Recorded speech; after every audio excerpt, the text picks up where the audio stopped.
Bom, todo mundo está vendo que Mato Grosso do Sul tem sido destaque nas campanhas de imunização contra a Covid-19, se comparada aos demais estados aqui do Brasil. Mas, infelizmente, não só nos outros estados, mas aqui também, algumas pessoas, por várias razões, estão se negando a tomar a vacina.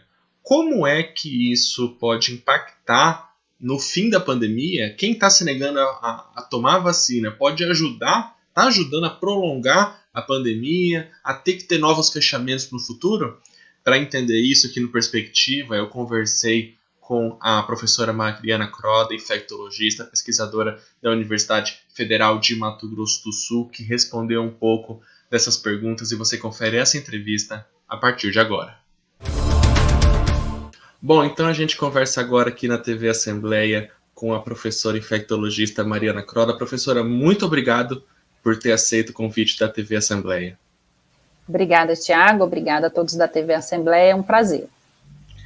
Professora, dentro desse tema aí que a gente está se propondo a discutir, a influência dos negacionistas da vacina nas campanhas de imunização. Mas antes da gente entrar nesse tema em específico, eu queria perguntar para a senhora, quando governos planejam campanhas de imunização, não apenas contra a Covid, que é o grande assunto do momento, mas também contra outras doenças, o que o governo quer com isso? Quer erradicar? Quer diminuir casos? Como é que a gente pode entender isso?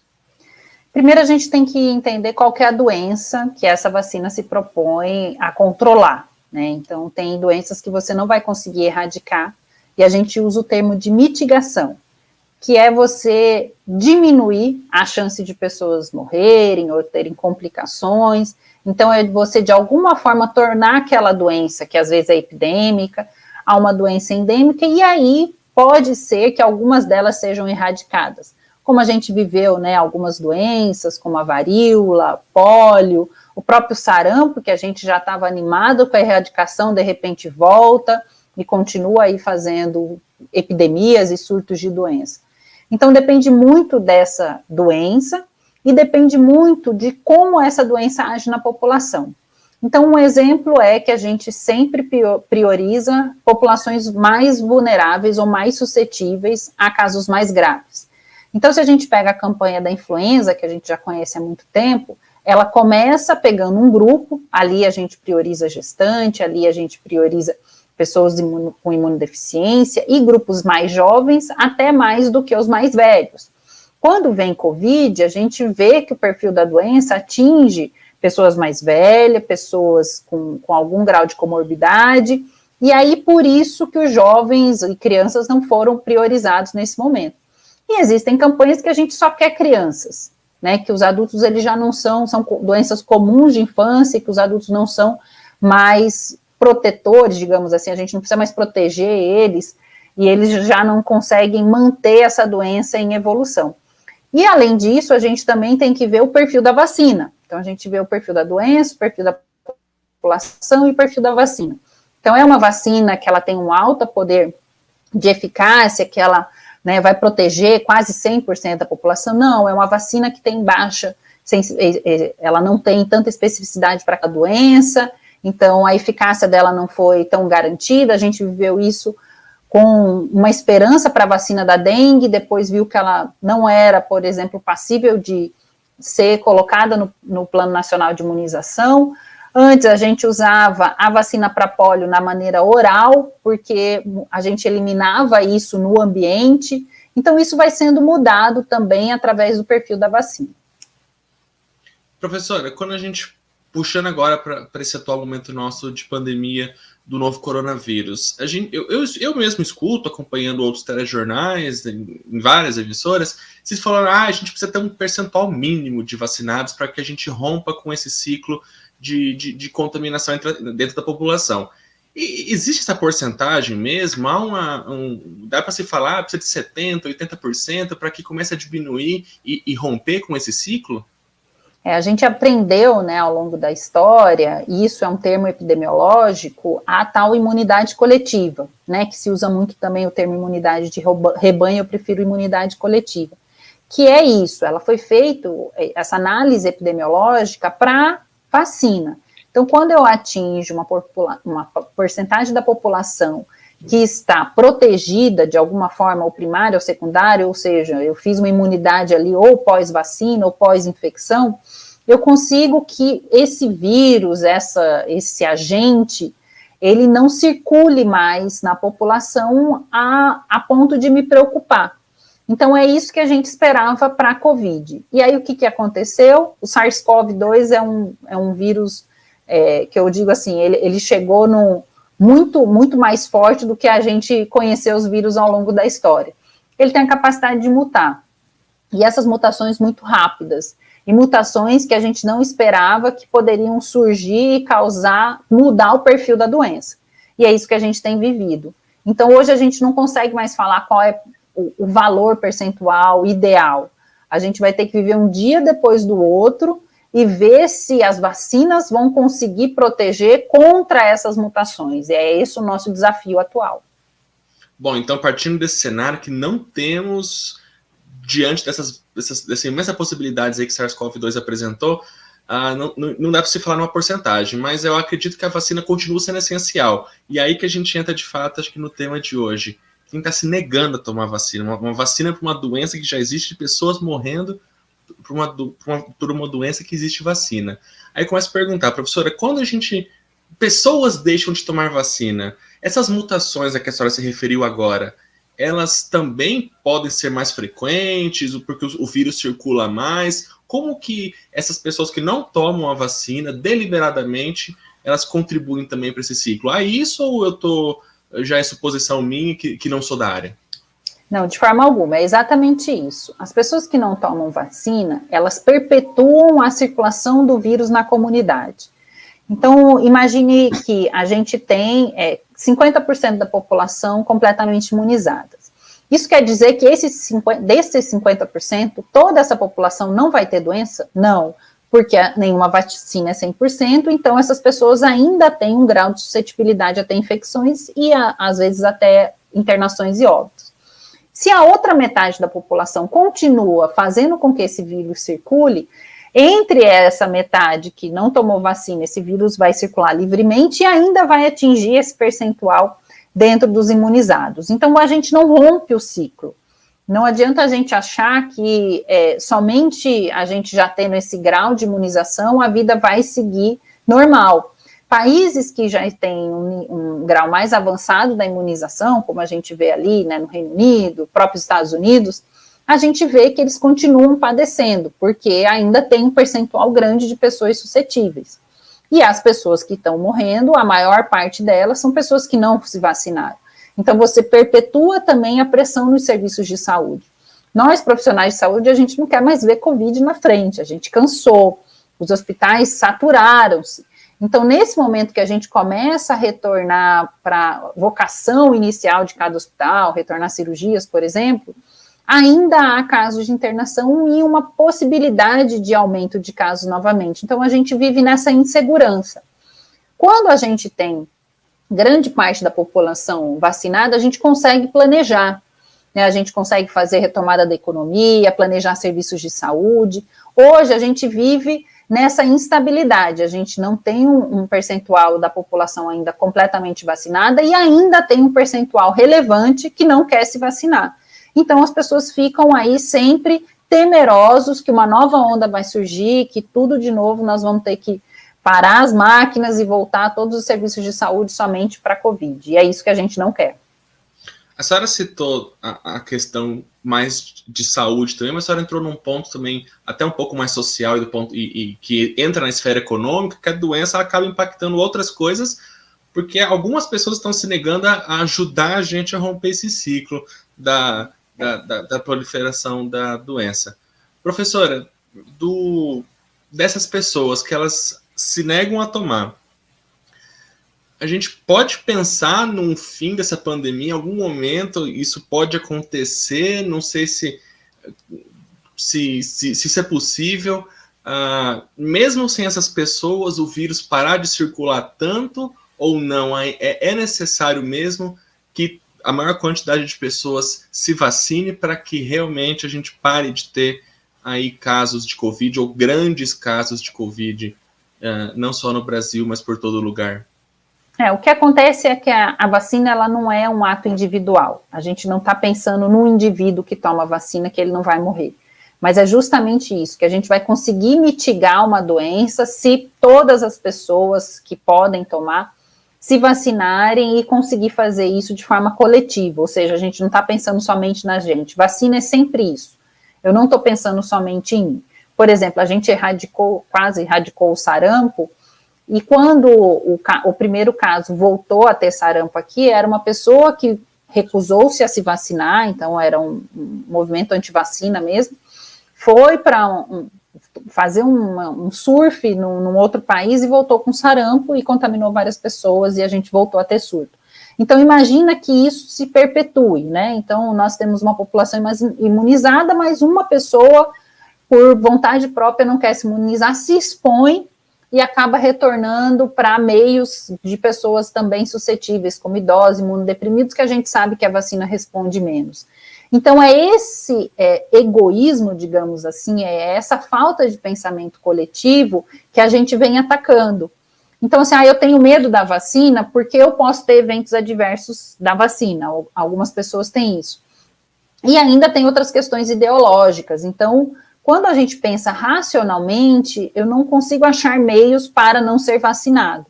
A gente se vacina, o Brasil é um país que tem uma tradição de vacina, a gente tem um Programa Nacional de Imunização, que é um programa reconhecido mundialmente, e tem uma população que aceita bem vacina, o movimento anti-vacina não é forte no Brasil. Então, a gente não tem muitas explicações para pensar em pessoas que estejam se negando à vacina, a não ser um medo de reação adversa, principalmente motivado por muitas fake news.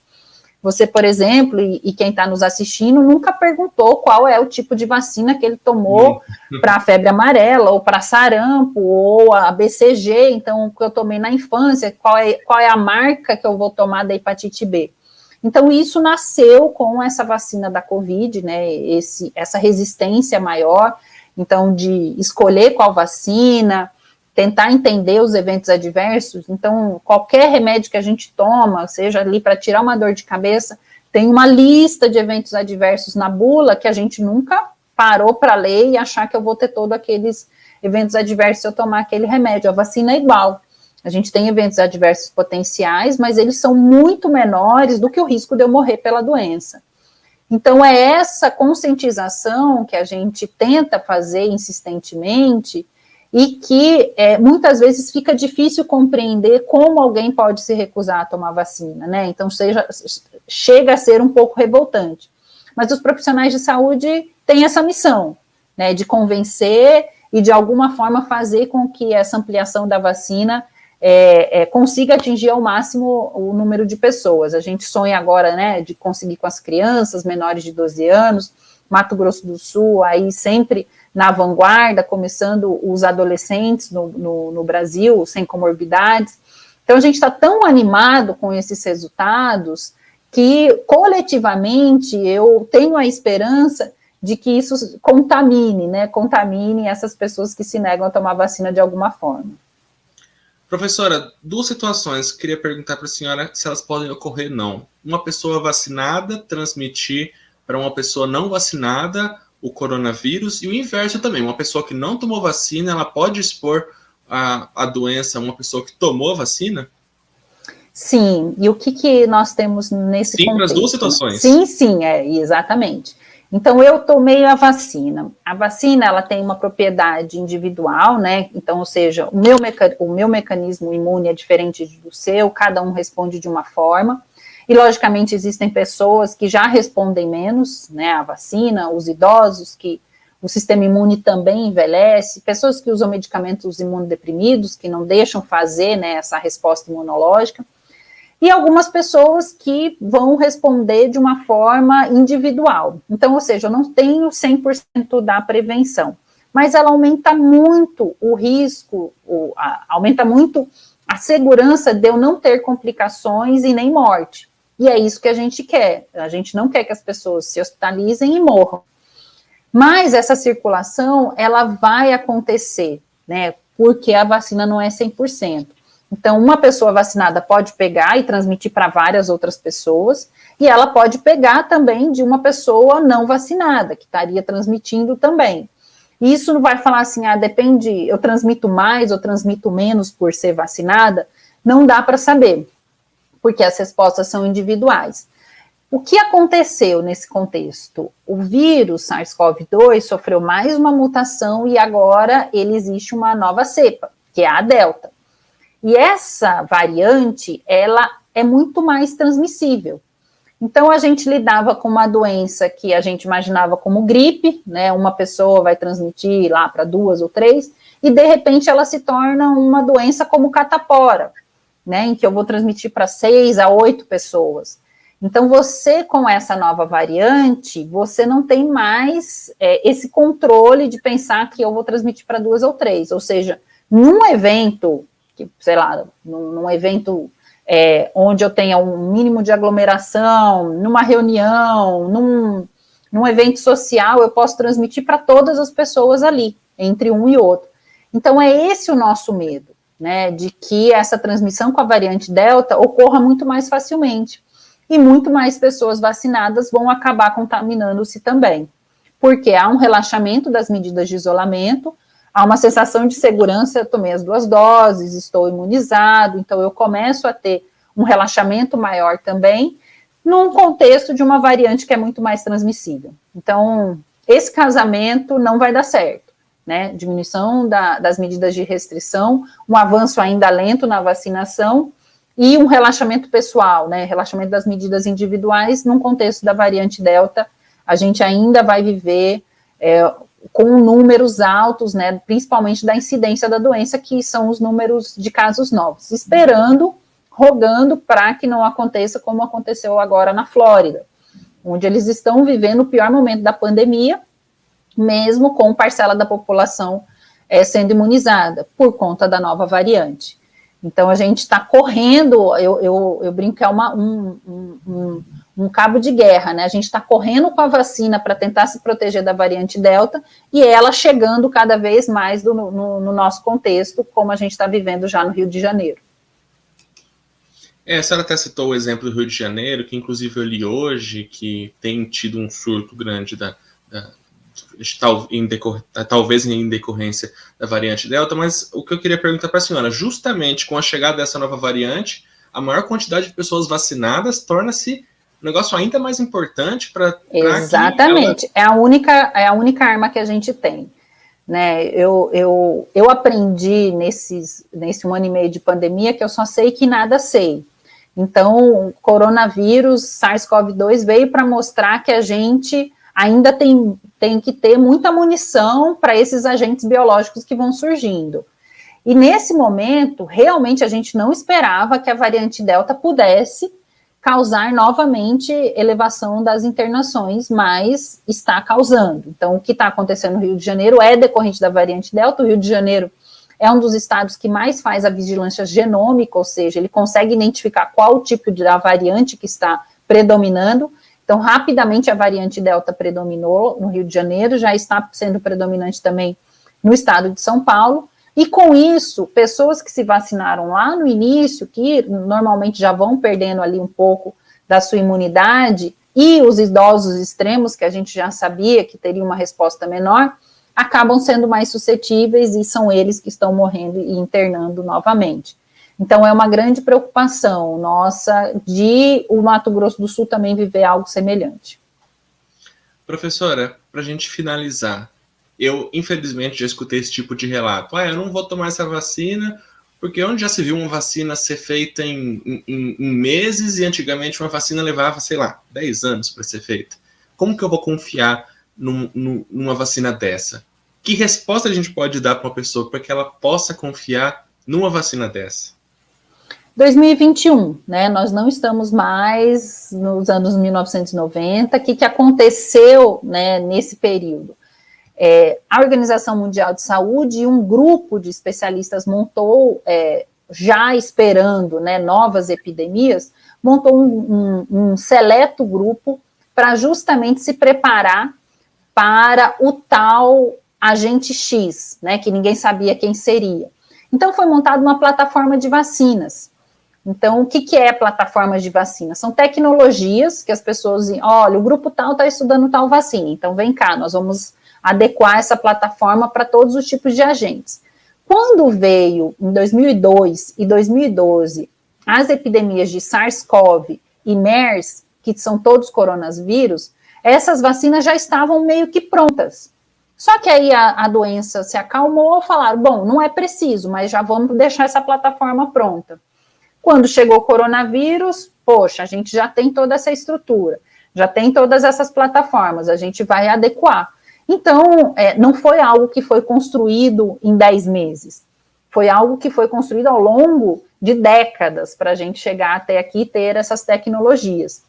E o fato delas terem sido feitas em menos de um ano é porque a gente também teve um esforço mundial para que isso acontecesse. Eu tive investimento e eu tive uma boa vontade das pessoas se voluntariarem para os estudos, de perder noites ali, avançando as etapas para que isso desse certo.